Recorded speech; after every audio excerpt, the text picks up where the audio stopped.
Stop the free bullshit.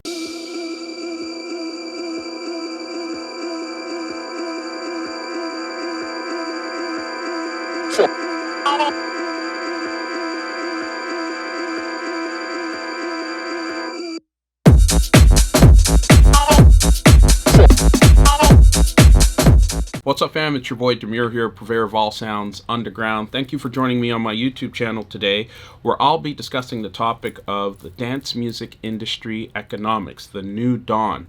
But before we jump into things, what I need from you is that SLC. Hit subscribe, like, comment, and more importantly, hit the notifications bell to stay in touch with what new videos we have up and coming. All right, so let's jump into things. I got 5 key pointers or observations just around the dance music industry economics. I think this pandemic has forced us to sit back and relook at everything, and as artists, a lot of us don't really talk about the economics of things. We sort of just do things artistically and creatively, push them out and just see what sort of progress we can get in terms of bookings, gigs, and I guess more followers and likes for our music. But now is the time to really step back and look at it more holistically and just say, what is the reality here? So point number 1, I think it's important to recognize whether things come back up tomorrow or next week or next month or a few months from now or next year.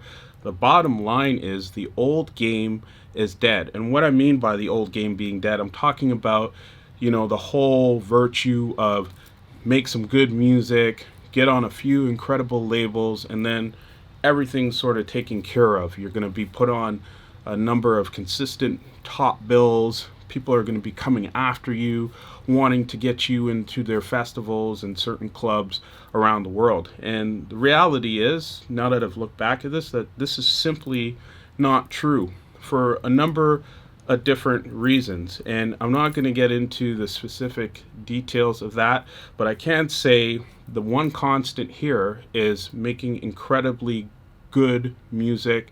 And if you're making crap music, keep doing your thing and keep relying on marketing and perception to push that forward. But the one thing I do know is that that's not a sustainable model, and we've certainly been seeing that as a result of the pandemic. People are gravitating towards programming really good tunes and music. Even promoters that see you don't have a lot of followers, they'll still look to book you and keep you in mind and stay in touch because your music is touching a lot of people. That's if the music is great. Point number 2 is Spotify. And my whole thing on raising this is to just simply ask why. A lot of us would get excited that if a particular artist had over 1 million followers versus another artist having like around 30,000 like myself. I think the highest I peaked to is about 60,000 followers on Spotify. But the perception is the guy with the 1 million plus followers is such a dope artist and an amazing DJ. And the reality on that one is that that is not necessarily true. And I've also come to learn that promoters and agencies and stuff, they don't necessarily look at that data all of the time. And the key reason being is because it fluctuates. You can be on one playlist the other day and then drop down significantly because that playlist is over. And the other thing is to look at who is curating the playlist. It's often by people who are not necessarily entrenched in the underground dance music industry. We have a few key names, like, don't get me wrong, it was nice to be surprised and see some of my songs on playlist of Mark Kitchen and a few other guys out there, which is great. But that also lends to my point about Spotify and feeling like you need to leverage this heavily to market yourself as an artist. I don't do anything really actively on Spotify. I mean, the most that I have is a verified artist page, but I'm not actively building playlists anymore.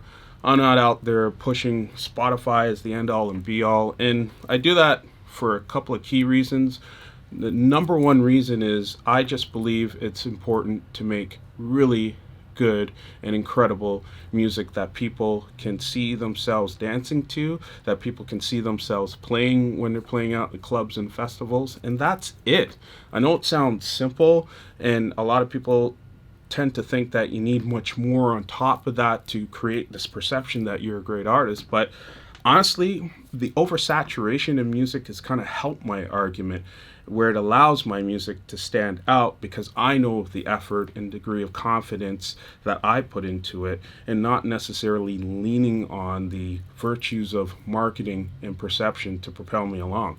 And the other thing, too, as artists and record label owners, why on earth would you care about a system, be it it's Spotify or any other streaming service? Why would you care for a system that hardly pays you anything, less than a penny, by the way, for each of the streams that are involved? And then there's some other complicated rules on top of that. But why would you really care when it doesn't pay you? Other than the fact of, yeah, it helps people discover your music, but honestly, a lot of the bookings I've had and the interest people have had in my label, Purveyor Underground, has not been through this active push on Spotify. It's been all about the product and great music at the end of the day, and people wanting to play this music and including it in their mixes and mentioning it in their interviews. And I'm not twisting arms for these key DJs and other folks that you'd see as sort of grade A or top level to force them to play my music. I don't beg friend, as Jamaicans would say. So anyway, those are my thoughts on it. It's just to ask how you're investing your time with Spotify, because it's probably better served investing it in making really great tunes. Point number 3, in this new day and age, it's important to ask yourself as an artist, where does my responsibility start and stop when it comes to the promotion of my records? You probably have heard me say this in other interviews and other videos that I've done. And the bottom line here is that as artists, we got to really take a hold of and a lot of control to market our accomplishments and market any new releases that we have out there that we truly believe in, because nobody else is going to do it for you. And this is just the way it is going to be.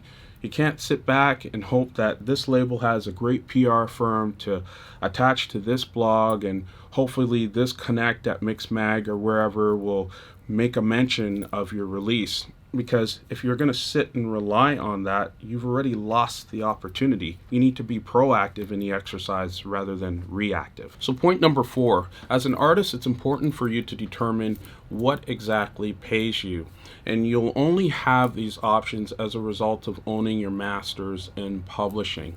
You'll be in a better position to determine how you want to distribute your music and content, how you can monetize it better for yourself. I know I've certainly been through this over the last several months, and speaking to a lot of the older labels I previously released music on, to be able to say, okay, I'm now going to package this content and distribute it this way.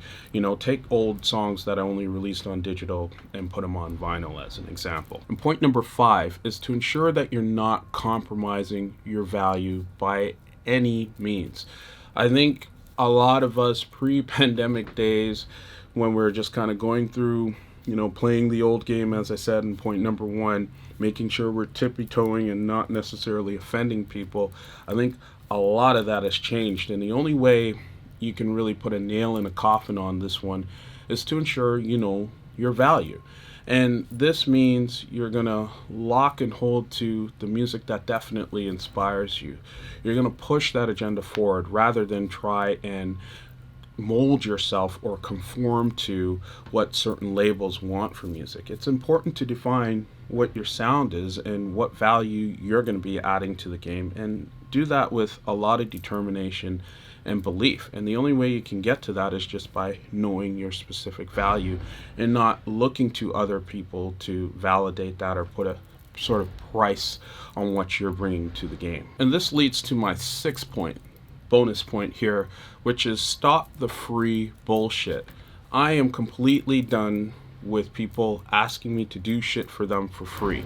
I mean, I paid to live. It's a certain cost for me to live each and every day. So why on earth would I expect someone to just do something for me for free when I know they have the same circumstances as I do? They gotta live, they gotta put food on the table, they gotta continue being creative and inspired and having a relatively decent life.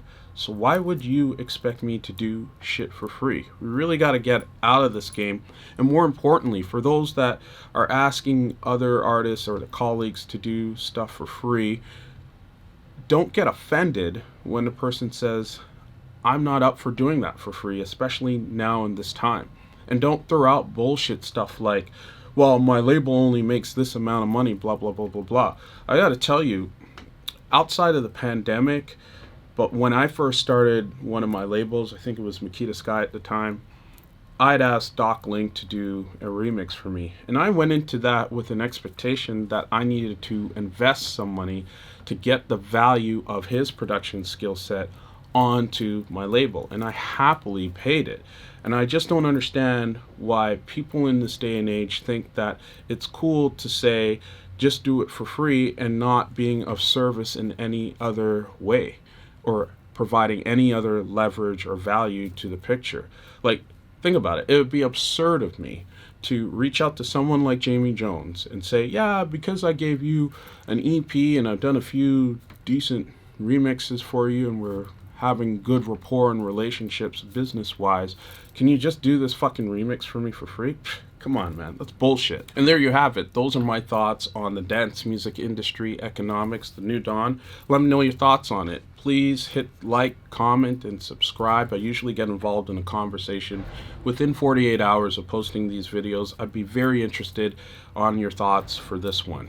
And more importantly, make sure you hit the notifications bell to stay in touch with the things that we have up and coming. And the conversation doesn't have to end here. We have a very vibrant Discord channel where there's a lot of like-minded people discussing production, sharing tracks and mixes, and as well as production tips. So I'd encourage you to check it out. The link is in the description below. And more importantly, stay well, stay up, and be on it. Peace.